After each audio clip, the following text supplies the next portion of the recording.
those of you that anticipate the return of big-time hits, pads being put back on, epic rants from Nick Saban, and all the content that involves these things, spring practice for the University of Alabama right around the corner. And if you're not counting weekends, the venue returns in 9 days, March 20th. Nick Saban, his staff, and the players take to Thomas Drew Field. National Football League scouting combine in the books, Alabama Pro Day done, but the conversation isn't over. People still talking NFL Combine. People still discussing Crimson Tide Pro Day. And in this edition, or to start this edition of shows on In My Own Words, the podcast, Touchdown, Alabama Magazine, Stephen M. Smith, I'm laying out my 5 guys, discussing my 5 players that stood out, separated themselves from the pack in the Combine and Pro Day. And to start this off, running back Bo Scarborough, 6'1", 228 pounds. I understand he has to become more durable, especially with the medical history he's had. I get it, he has to run with his pad level a bit lower because he's a bigger back, taller back, can run a bit too upright at times. I understand has to become a more natural pass catcher. When you look at size, speed, quickness, explosion, agility, physicality, Scarborough checks off all boxes in terms of what NFL scouts want on a particular team. At the Combine, had a 40 time of 4.52 seconds, tied for 6th among backs. 40-inch vertical, 2nd among backs. 10-foot 9-inch broad jump, led all backs. 14 reps of 225 on the bench. Pretty solid number there. Looked really good in cutting through the bags, turning, having the speed, vision, and on-field drills at both Combine and Pro Day. Probably the biggest knock on Bo Scarborough, aside from the medical issues, is the drop in production in 2017 as opposed to 2016. 2016, Scarborough was a man on a mission, played well against LSU, looked exquisite against Auburn, did his thing against Florida in the Southeastern Conference title game. I'm talking about dynamite in the college football playoff semifinal against Washington, setting an Alabama Bowl record, 19 carries, $180 yards rushing, 2 touchdowns, and against Clemson, national championship game, 16 carries, 93 yards, 2 scores, before the leg injury.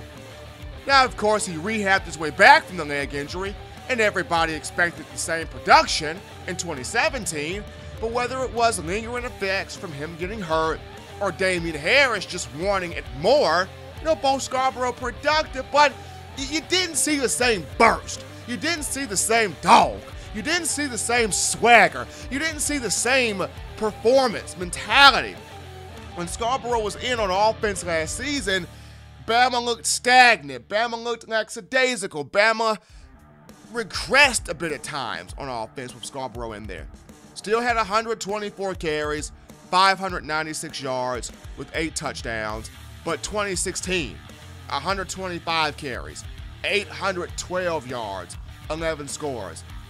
If he could find his rhythm in the NFL, going in between the tackles, having that constant production, becoming a natural pass catcher, if he can stay healthy, Bo Scarborough will be special at the next level, but he's number 1 for me. At number 2, I've got the tandem of Robert Foster and Cam Sims at wide receiver. Both of these guys could have been perennial 1,000-yard receivers. In the event that they were highly touted, they were highly recruited coming out of high school. Cam Sims, a Ouachita Parish High School, Monroe, Louisiana. Robert Foster, Central Valley High School, Monica, Pennsylvania. Both of these guys were highly touted when they came in. Cam Sims 2014, Robert Foster 2013. But I'm a firm believer, injuries And in Foster's case, injuries and frustration stole them from the Crimson Tide. Foster this past season, 14 catches, 174 yards receiving, and a touchdown. Cam Sims, 14 catches, 207 yards receiving, and a touchdown. Foster in the combine, people thought, oh, it's just going to be speed for Foster. It's just going to be speed. The 6'2", 196-pounder put it all on display. 4.41 40 time, which was faster than Calvin Ridley, who had a 4.43, and Christian Kirk, former Texas A&M standout, 4.47. Foster's 20-yard shuttle, 4.20 seconds. His 3-cone drill, 6.90 seconds, which shows the agility, the acceleration, the explosion in tight spaces, the change of direction, the body control, in which, Foster had all of that when he came in 2013. Number 27 on the ESPN 300 recruiting network.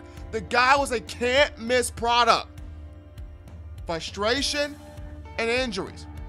Looked good in the gauntlet drill. Very polished. Went down the line. Seamless transition. Catching everything.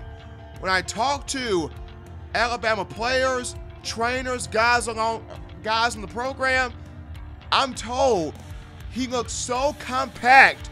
Robert Foster looks compact, looks fluent, rarely breaks a sweat. He's an immense athlete. Was able to also catch some passes at Pro Day. This guy has every chance in the world to get drafted by an NFL team. He's an immense athlete. When I look at Cam Sims at Pro Day, was not invited to the combine, was timed by multiple scouts between 4.52 and 4.59 in the 40, which is solid time for a young man at 6'5", 214 pounds, the height and weight of Cam Sims. And you can't coach that. You can coach a lot of things, but you can't coach 6'5", 214. Had a 10-foot 3-inch broad jump, had a 34-inch vertical, showed strong hands, the ability to tightrope the sideline in pass-catching drills. Really impressed with what Cam Sims was able to do at Pro Day. But Cam Sims, Robert Foster, two guys, did not have the greatest of production at Alabama despite how highly they came in. Injuries, frustration with the passing game, played a lot in that. But in the NFL, both guys have a chance to really do something special. At number 3, I look at DeShawn Evans, linebacker. This past season, 6 sacks, 13.5 tackles for loss, led the team in that category. But what jumped out to me at Pro Day about DeShawn Evans, the violence he showed in those pass rush drills. He was beating them bags down.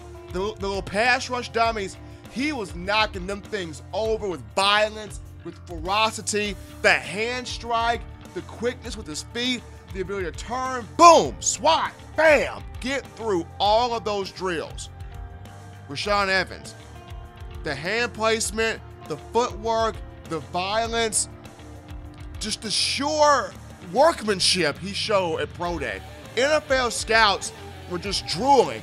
You had guys yelling, there you go, Razor, there you go. Heck of a job. Way to get through that drill. See the energy, see the fire. There it is, there it is. They were all over DeShawn Evans at Pro Day.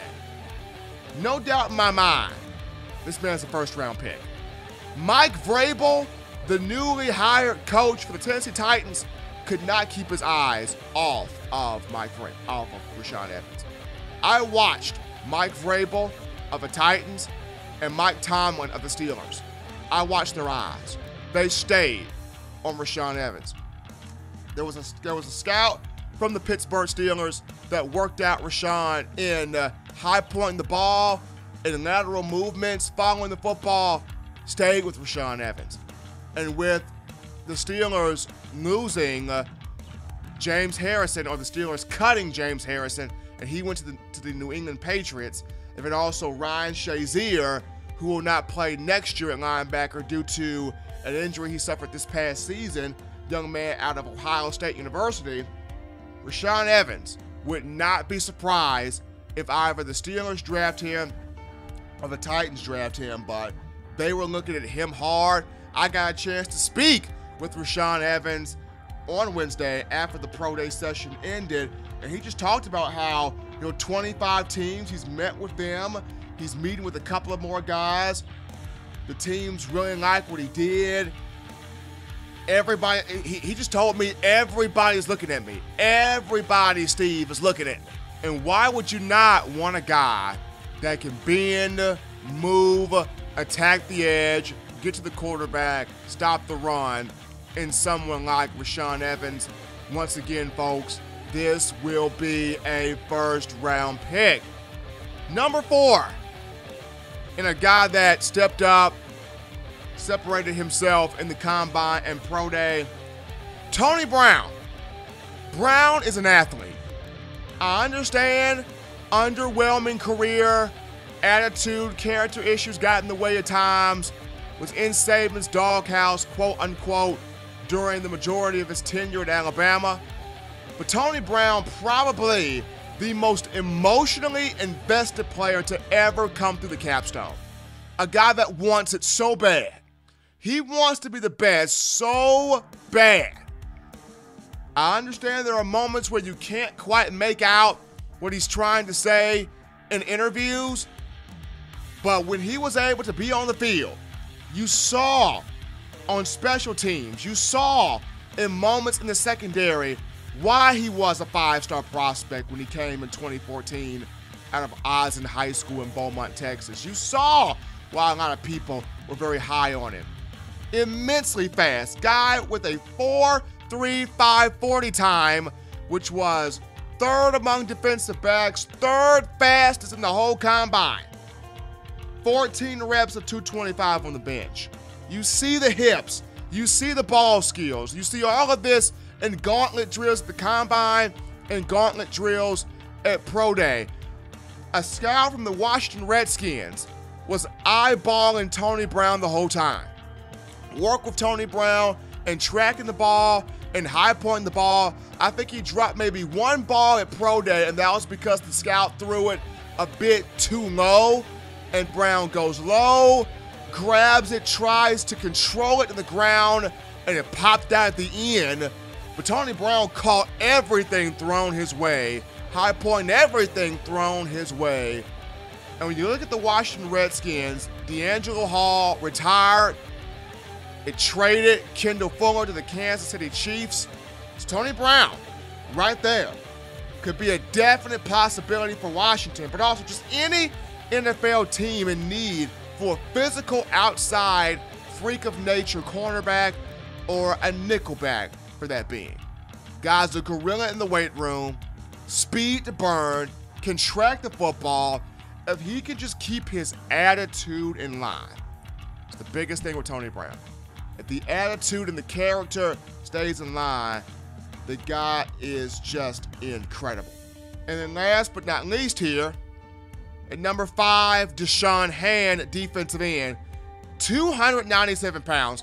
DeShawn Hand, and another one of these guys that was a prime-time recruit, 5-star athlete, highly touted, 2014 class, coming out of Woodbridge, Virginia. This was somebody that played behind a lot of big names in Alabama before he could get his time. Was behind A'Shawn Robinson, Jaron Reed, Jonathan Allen, Darren Lake, Dalvin Tomlinson, Tim Williams, Ryan Anderson. Played behind a lot of big names. And even in the time this past season where he could start to make his name, DeShawn Hand overshadowed by Daron Payne. DeShawn Hand, 71 career tackles. DeShawn Hand, a career 15.5 tackles for loss. This past season, 27 tackles, 3.5 of those for loss, 3 sacks.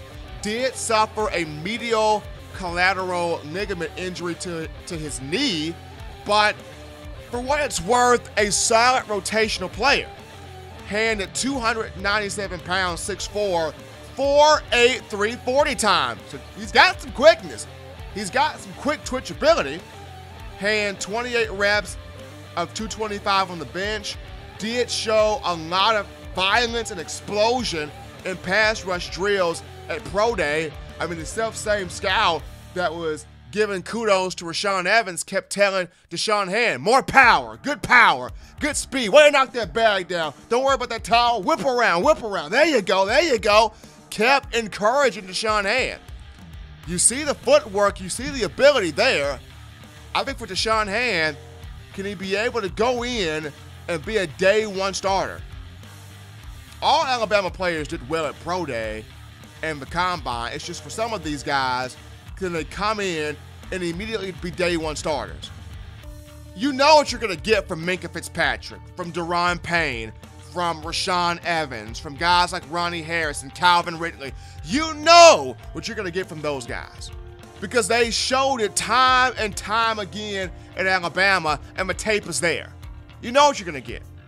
But from guys like Tony Brown, guys like DeShawn Hand, guys like Bo Scarborough, guys like Cam Sims, Robert Foster, even guys like Anthony Averett and Levi Wallace, you want to see guys like that show out at the Combine, show out at Pro Day, because those guys want to prove to NFL scouts, I'm just as good as my teammate I played with.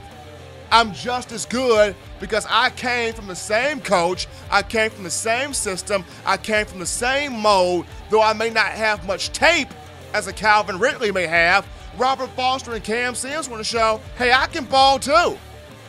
Quarterback play probably wasn't friendly to me. I went through a couple of injuries, but I can ball too.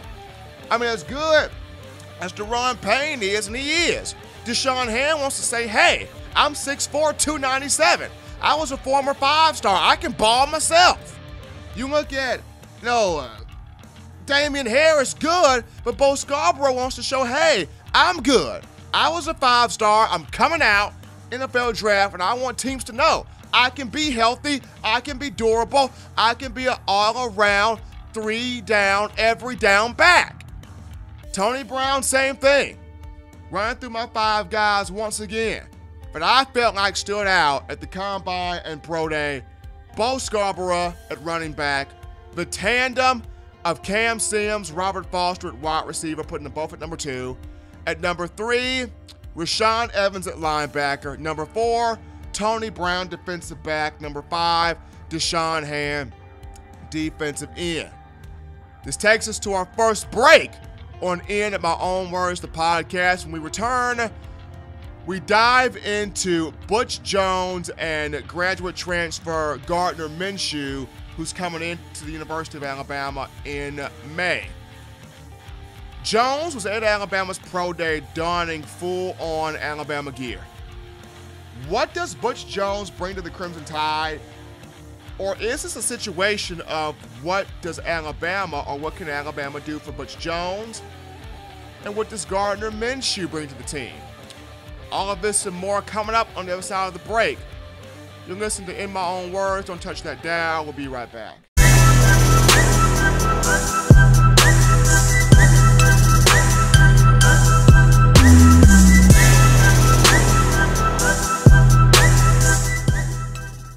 It's your boy, Stephen M. Smith, host of In My Own Words, the podcast. If you are a fan of this show, then I encourage you to subscribe to the Touchdown Alabama Magazine YouTube channel.